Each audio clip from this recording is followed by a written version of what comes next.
It was supposed to be a simple errand. A toy for my nephew's birthday. He was turning 6, and like every 6-year-old, he was obsessed with trucks and puzzles and noisy things that drove parents insane.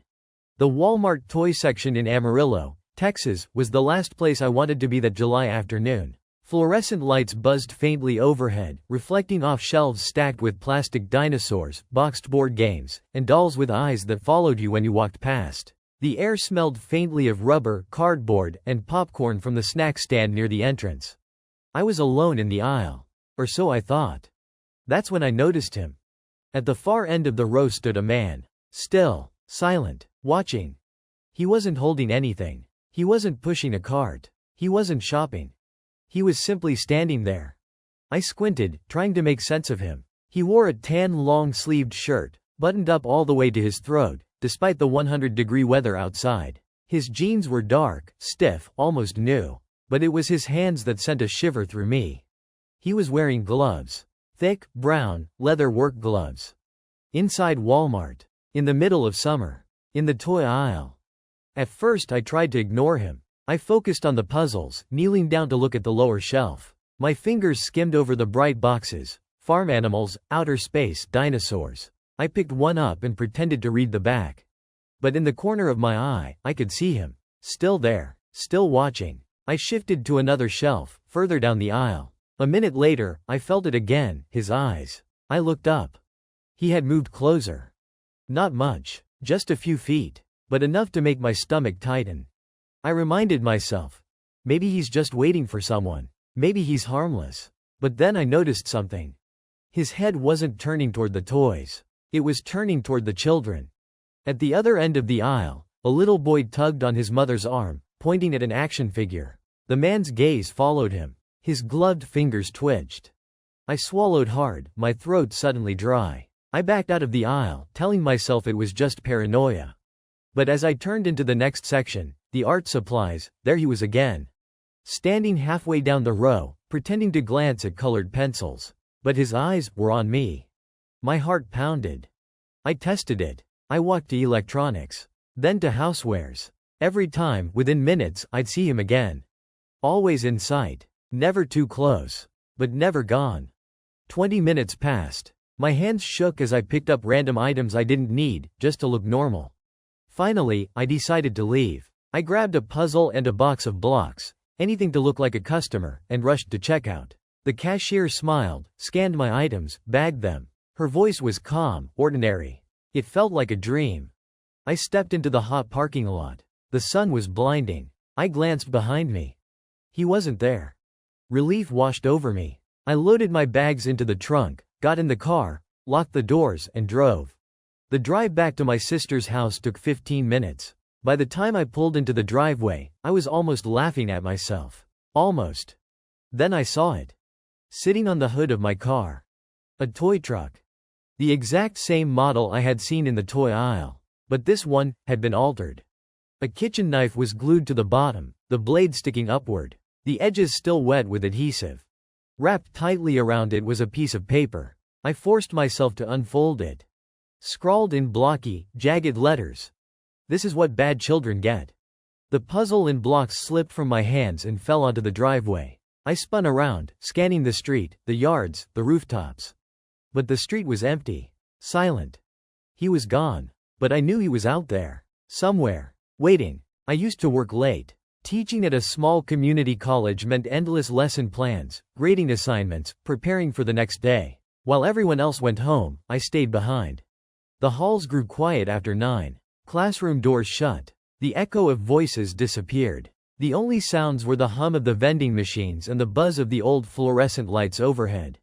And then there was him. The janitor. He wasn't young. His back was bent, his hair thinning, his eyes dark and sunken. He moved slowly, dragging his mop across the tiled floor. Each stroke echoed down the corridor, like a metronome counting down. At first, I thought nothing of it. We exchanged polite nods, the kind you give to someone you see too often but don't really know. But over time, I began to notice things. The way he always appeared in whatever hallway I was in. The way he stopped working whenever I passed, his head tilting slightly, watching me. The way his lips sometimes moved as though whispering, though no sound came out. One night, I was the only one left in the building. My classroom was dark except for the desk lamp beside me. The clock ticked toward midnight. And then, my phone buzzed. A new voicemail. No number, no caller ID, just unknown. I pressed play. At first, nothing, just static. Then a faint scraping sound, like metal against tile. Then a whisper, a man's voice. You stay too late. My skin crawled. The voice was raspy, close to the microphone, intimate in a way that felt wrong. I stood up, heart hammering, and peeked out into the hallway. Empty. Only the dim glow of emergency lights. I forced myself back into the classroom. Maybe it was a prank. Maybe a student. Maybe nothing. But then, a week later, it happened again. Another voicemail. Same, unknown. This time, louder. I see you. Alone. The sound of dragging footsteps. Then, laughter. I slammed the phone down, but the echo of that laughter clung to me for days. I told myself it couldn't be the janitor. It had to be a coincidence. But late at night, whenever I left, I'd hear him. Not cleaning. Not working. Just standing at the far end of the hall, mop in hand, watching me. His face was always shadowed, but his eyes glowed faintly in the dim light. One night, I decided to test it. I left early, around 8. I walked past him, nodded politely. He nodded back. I drove off, circled the block, and came back 30 minutes later. The parking lot was empty. All the lights in the building were off. Except one. My classroom. The blinds were half open. And inside, I saw him. The janitor. Sitting in my chair. My papers spread across the desk in front of him. And my phone in his hand. The glow of the screen lit his face. His mouth curled into a smile. And then, he spoke. Though I couldn't hear the words through the glass, I knew exactly what he was saying.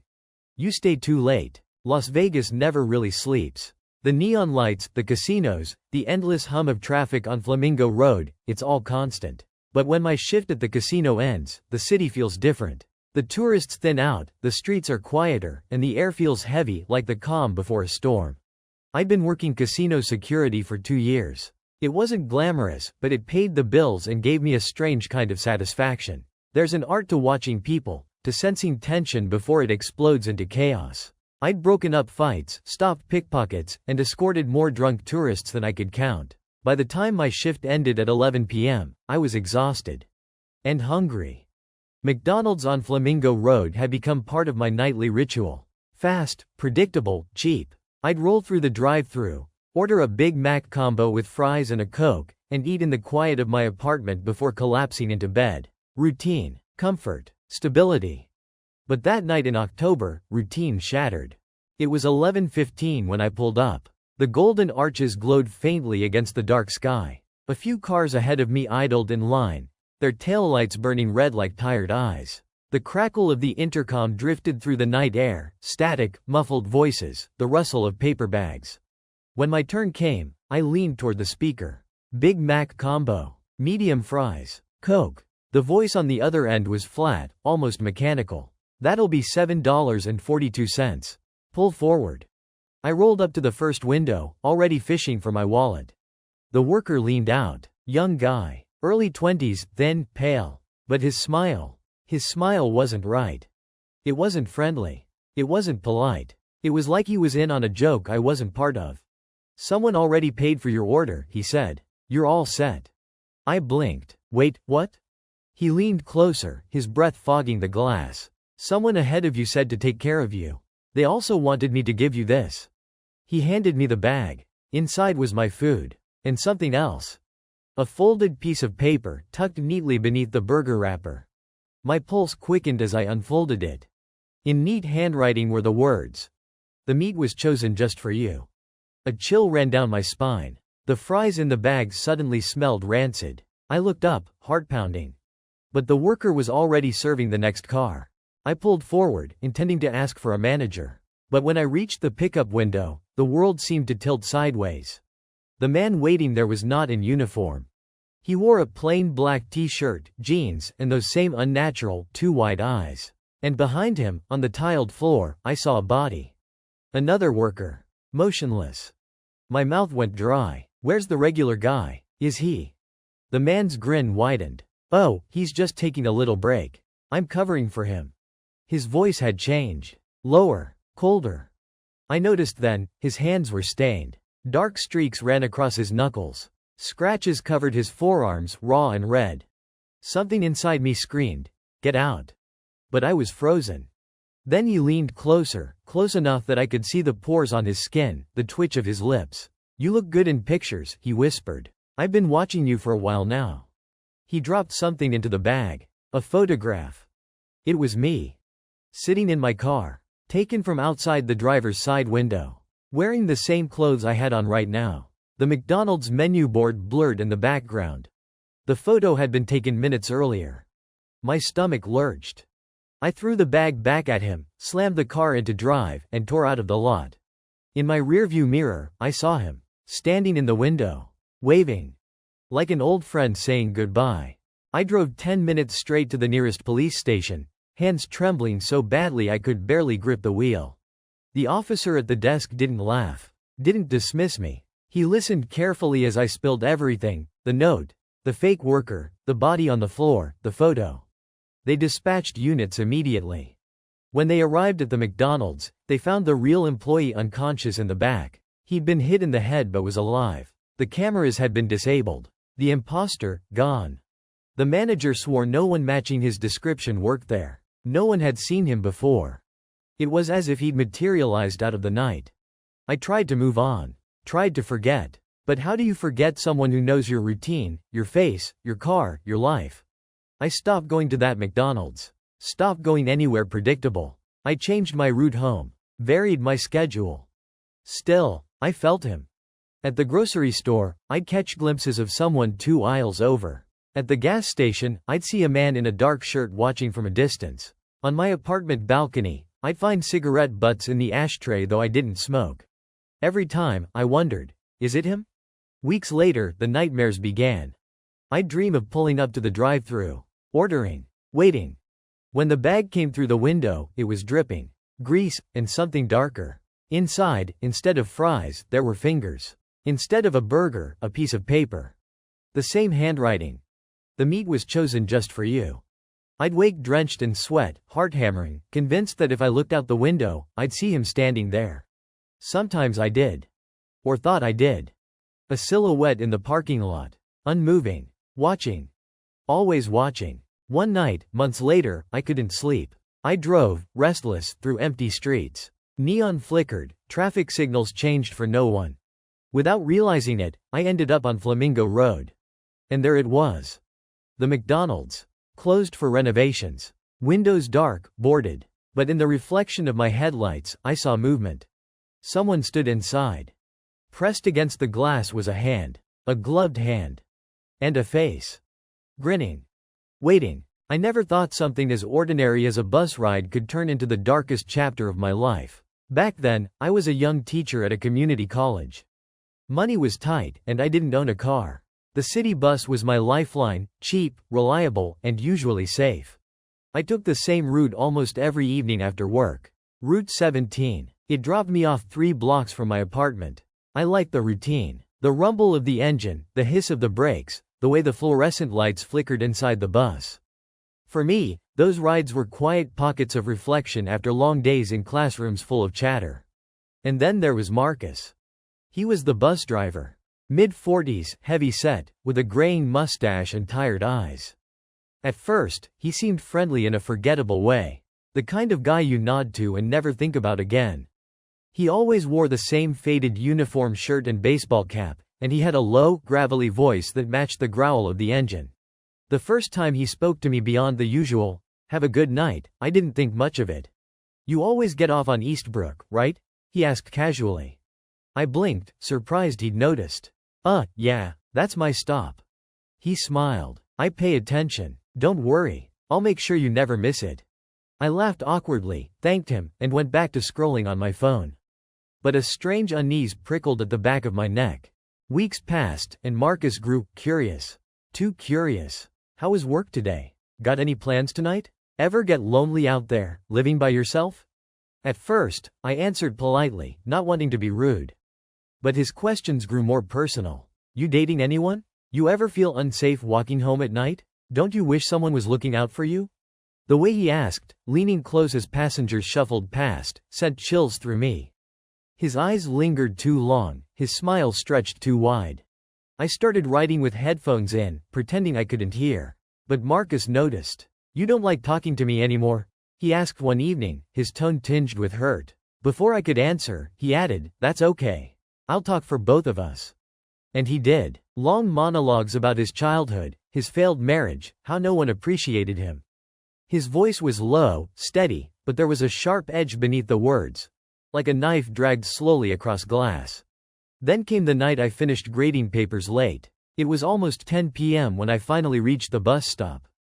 Route 17 had already made its last scheduled trip. I groaned, prepared to walk home. But then headlights appeared. The bus pulled up, doors squealing open. And there he was. Marcus. Missed you tonight, he said with a grin. Thought I'd swing by, just in case. Just in case? I hesitated. The street was empty, the night air biting cold. Against my better judgment, I stepped on board. The bus was empty. Completely empty. Only me. Only Marcus. He drove slower than usual, taking side streets instead of the main route. My pulse quickened. Where are we going? I asked. Shortcut, he replied, eyes locked on the road. But the route was anything but short. Dark neighborhoods rolled past, unfamiliar and silent. Finally, he stopped at my corner, brakes hissing. I rushed off, muttering a quick thank you. My hands shook the entire walk home. The next week, I found something tucked into the seat where I always sat. A folded piece of paper. Inside, written in jagged handwriting. You're safest when you're with me. My stomach turned. I looked up toward the driver's seat. Marcus was watching in the rearview mirror, his lips curled in a grin. That night, I walked the rest of the way home with the note crumpled in my fist.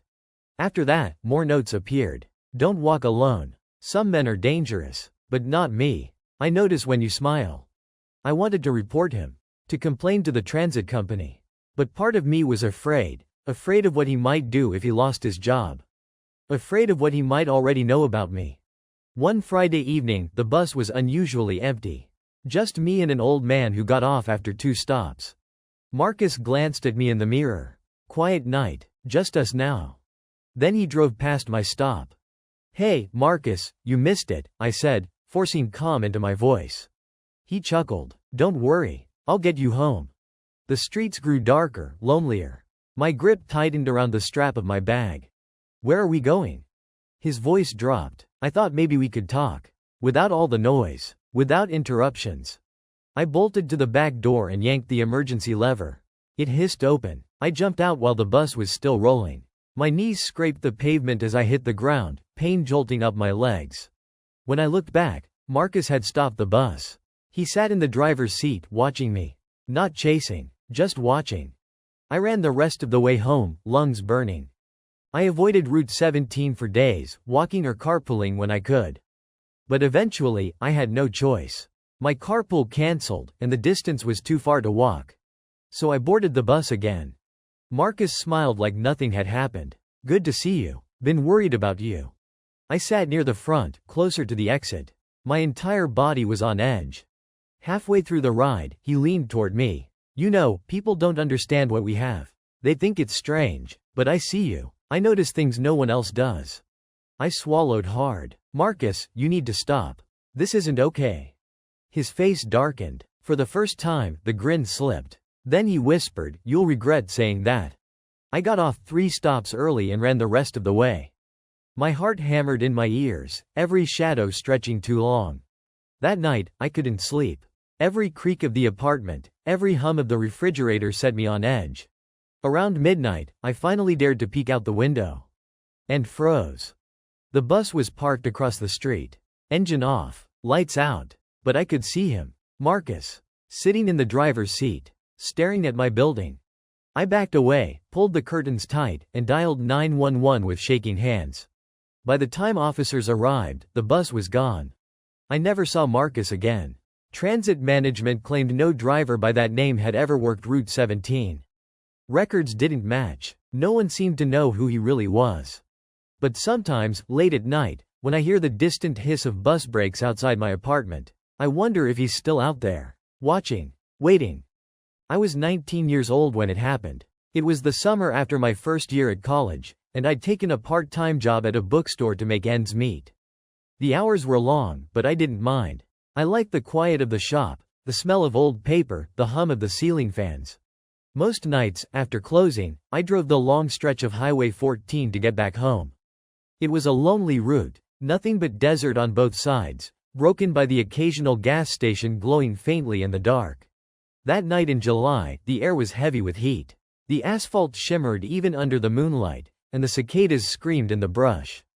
My car was low on fuel, and when I saw the flickering neon sign of a 24-hour station, I pulled in. It was one of those old, forgotten places.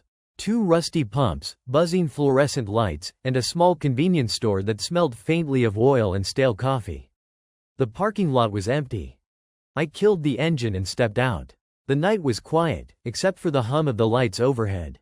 The clerk inside was a woman in her 30s, hair pulled back, eyes glazed with boredom. She barely looked up as I walked past the counter. I grabbed a soda, some chips, and paid in silence. Back outside, I filled my tank, the smell of gasoline filling the air. That's when I noticed the van. It was parked at the far edge of the lot, white paint dull with age, one headlight cracked. No one was inside, or at least, no one I could see. Something about it set my nerves on edge. I tried to ignore it, focusing on the pump ticking steadily. But when I glanced back, I realized the van's side door was slightly open. Just a crack. Inside was darkness, a void. The pump clicked, signaling the tank was full. I shoved the nozzle back, climbed into my car, and locked the doors. For a moment, nothing happened. The van sat still, silent. Then, as I started my engine, the van's lights flickered on. My heart jumped. I pulled out quickly, tires crunching on gravel, and accelerated down the highway. In my rearview mirror, the van followed. At first, I told myself it was a coincidence. Maybe they were just leaving at the same time. But mile after mile, the headlights stayed behind me. Always the same distance, never passing, never falling back. I gripped the wheel tighter. My pulse hammered in my ears. I took a random exit, a back road that wound through farmland. The van followed. I sped up. The van sped up. I slowed down. The van slowed down. There was no denying it anymore. They were following me. Desperate, I doubled back toward town. My plan was to head to the police station. But as I passed another gas station, I made a split-second decision and pulled in, hoping to lose them. The lot was empty again, except for a single flickering light above the pumps. I killed my headlights and crouched low in my seat.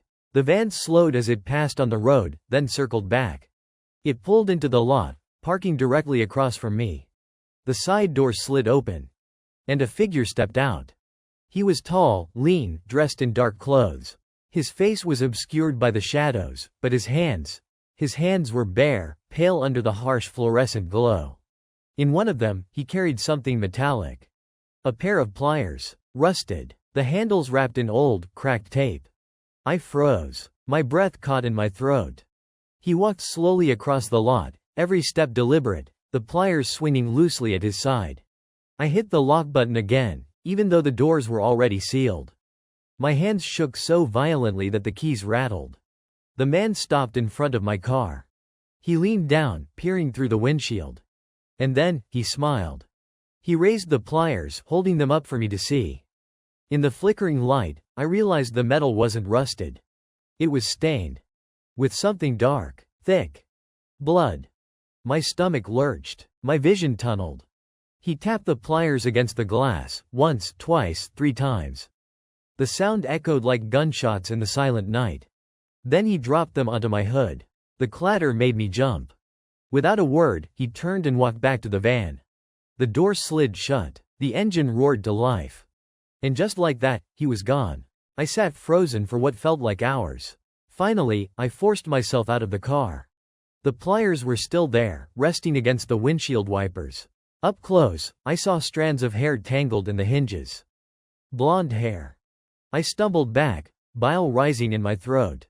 When I returned inside the station to call the police, the clerk gave me a blank look. "No one came in," she said flatly. "I didn't see any van." But when the officers arrived, they took one look at the pliers and went pale. They bagged them, spoke in hushed tones, and asked me dozens of questions. Later, I learned that a young woman had gone missing the night before. The description matched the hair found on the tool. And the van? Never found.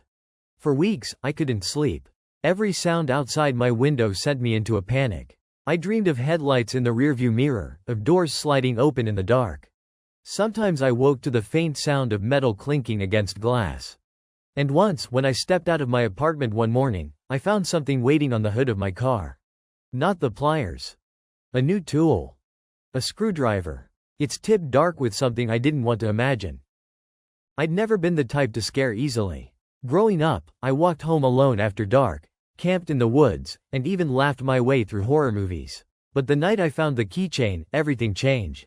It was late, past midnight, and I was driving back from a weekend trip to visit friends. The highway stretched endlessly ahead, empty except for the occasional truck thundering past. My eyelids were heavy, the radio played soft static between stations, and the rhythmic thump of tires on pavement was almost hypnotic. I pulled off at a gas station just outside of town. The fluorescent lights hummed overhead, moths beating themselves against the buzzing glow. The store inside smelled of burnt coffee and cleaning solution. I grabbed a bottle of water and paid at the counter. The clerk, a middle-aged man with dark circles under his eyes, stared at me longer than necessary. His gaze lingered, not on my face, but on the keys in my hand. "Long drive?" he asked. "Yeah," I muttered. "Almost home." He nodded slowly. Too slowly. "Be careful out there." Something in his tone unsettled me. But I brushed it off, stuffed the bottle in my bag, and went back to my car. When I slid into the driver's seat, something felt wrong. My keys jingled as I started the car, and that's when I noticed it. A new keychain. It dangled from my ignition, swaying slightly. A small, metallic tag shaped like a motel key fob. I knew it hadn't been there before. I didn't own it. My chest tightened. I pulled it off and examined it under the dim dome light. The letters stamped into the metal read, "MR." Those were my initials. My hands trembled. I glanced around the lot, heart pounding. The van by the pumps was empty. The clerk was still inside, watching through the window. I shoved the keychain into the glove compartment and drove off, tires squealing. The rest of the drive was torture. Every pair of headlights behind me made me flinch. Every shadow on the roadside twisted into a figure waiting to step out. When I finally reached my apartment, I rushed inside and locked the door. I sat at the kitchen table, staring at the glove compartment keychain. How had it gotten into my car? Had someone slipped inside at the gas station? Had it been there earlier and I hadn't noticed?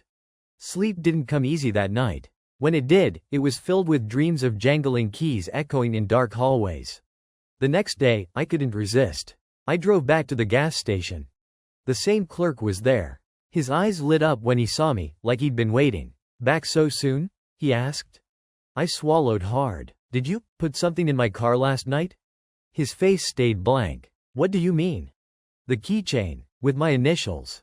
His lips curled into a slow smile. "That's funny. I thought it was yours." A shiver raced down my spine. I stormed out, but his voice followed me. Sometimes things find their way back to the people they belong to. For the next week, keychains started appearing everywhere.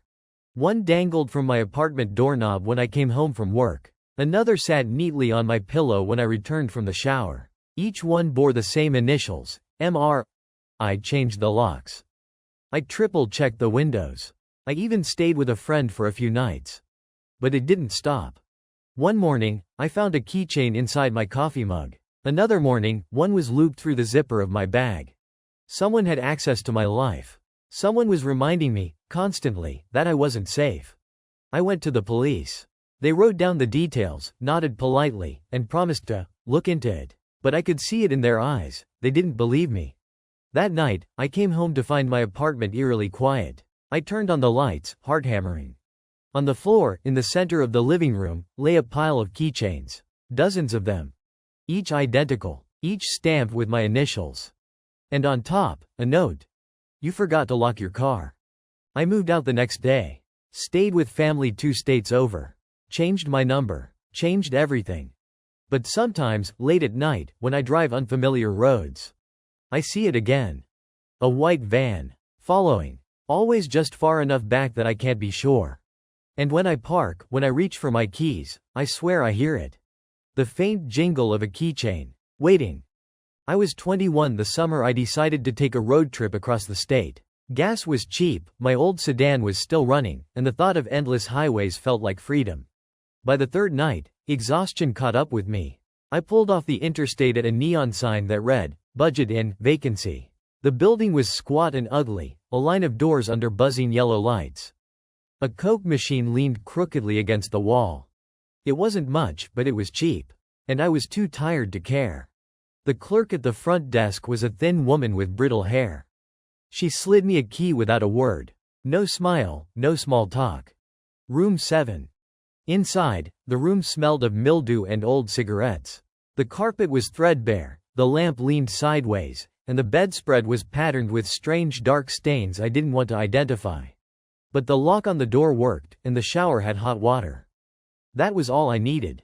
I ate a bag of chips, flipped through static-filled channels on the old TV, and finally turned out the light. Sometime past midnight, I woke to a sound.